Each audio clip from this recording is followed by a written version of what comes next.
ఈ షార్ట్ వచ్చేసి fall కుట్టేసాను శారీకైతే.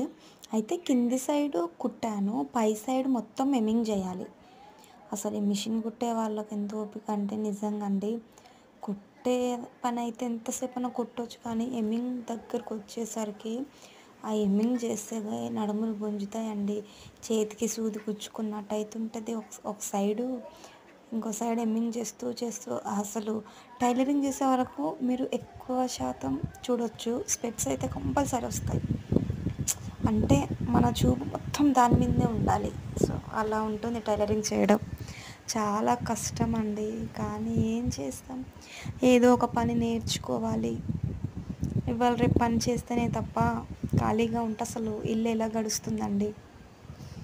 So ఇదండి నా షార్ట్ లాగ్ వచ్చేసి బ్లౌజ్ అయితే కుట్టేసాను కదా. ఇప్పుడు ఎమ్మింగ్ చేసుకుంటూ కూర్చున్నాను.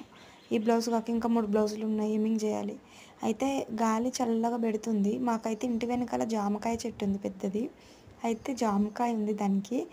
తెంపుకుందాం అనేసి దగ్గరికి వెళ్ళేసి తెంపాను.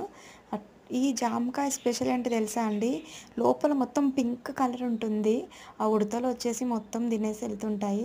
సో జామకాయ కూడా హెల్త్‌కి మంచిదే కదా! సో ఇది.